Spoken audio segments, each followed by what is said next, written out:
Welcome to face master ரகம். யாரை பற்றி பார்க்க வரோம்னா, எடப்பாடி பழனிசாமிக்கே தெரியாமல் பார்த்தீங்கன்னா பொதுக்குழு கூட்டத்துக்கான அதிகப்படியான வாய்ப்புகள் இருக்கதா சொல்கிறாங்க. தமிழ் மகன் ஹுசைன் அவைத்தலைவர் அனுமதி கொடுத்தாலே போதும். சசிகலா பார்த்தீங்கன்னா அந்த வேலைகளை மும்மரமாக இறங்கியிருக்கதா சொல்கிறாங்க. எடப்பாடி பழனிசாமி தலைமையில் இப்போ இருந்தாலுமே அவருக்கே ஒரு நம்பிக்கை இல்லை. அவரை விட்டு போயிடுவாங்கன்னு சொல்லிட்டு இன்னும் அந்த பயம் பார்த்தீங்கன்னா அவருக்குள்ளே இருக்குது. ஸோ அதுவே ஒரு சாட்சியாக தான் இருக்குது.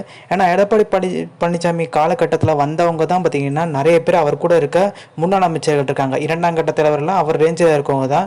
அவர் என்னைக்கு அமைச்சரானோ அந்த காலகட்டத்தில் வந்தவங்க தான் எல்லாருமே. அப்படி இருக்கும்போது அவரை பெரிய லெவலில் போச்சராரை பார்க்கவே இல்லை. ஸோ இப்போ ஜெயலலிதாவா எம்ஜிஆரை பார்த்த மாதிரி இவங்க பார்க்கவே இல்லை எடப்பாடியா. இன்னும் எடப்பாடி பழனிசாமி புறநகர் மாவட்ட செயலாளர் தான் பார்த்துட்டு இருக்காங்க. சசிகலான்னு சொல்லும்போது போச்சராரை பார்த்தீங்கன்னா பார்க்குறாங்க. ஏன்னா ஜெயலலிதாவோட நெருக்கமாக இருந்தவங்க, ஒரு டிஸ்டன்ஸ் தலைவருக்குரிய இடத்துல அவங்க இருந்தாங்க. எப்போ எடப்பாடி பழனிசாமி பொதுச்செயலாளர் எல்லாம் ஏற்றுக்கிறதுக்கான வாய்ப்பு இருக்குன்னா, இப்போ இருக்க சீனியர்களை தவிர்த்துட்டு, அது இப்போ இருக்க மாவட்ட செயலாளர்கள் சீனியர்களாக தான் இருக்காங்க எல்லாருமே. அவங்களெலாம் தூக்கி விட்டு புது நபர்கள் வந்தால் மட்டும்தான் எடப்பாடி பழனிசாமி பொதுச்செயலாளர் பதவியை தக்க வச்சுக்க முடியும். பட் அதை சாத்தியமான்னு கேட்டிங்கன்னா இல்லை. எல்லாருமே சீனியர்கள் தான். யாரையும் மாற்ற முடியாத ஒரு சூழ்நிலை. யாரை மாற்றினாலும் இவர் பதவிக்கே ஆபத்துன்ற மாதிரி தான் பார்த்தீங்கன்னா அந்த மாதிரி சூழ்நிலை தான் இப்போ இருக்குது. அதனால தான் ஒரு ஒன்றிய செயலாளர் கூட எடப்பாடி பழனிசாமியில் மாற்ற முடியலன்னு சொல்லிட்டு எல்லாருமே குறிப்பிட்டு சொல்லிட்டு இருக்காங்க. ஸோ இந்த இன்ஃபர்மேஷன் பிடிச்சா like, share, subscribe. Thanks for வாட்சிங் திஸ் வீடியோ.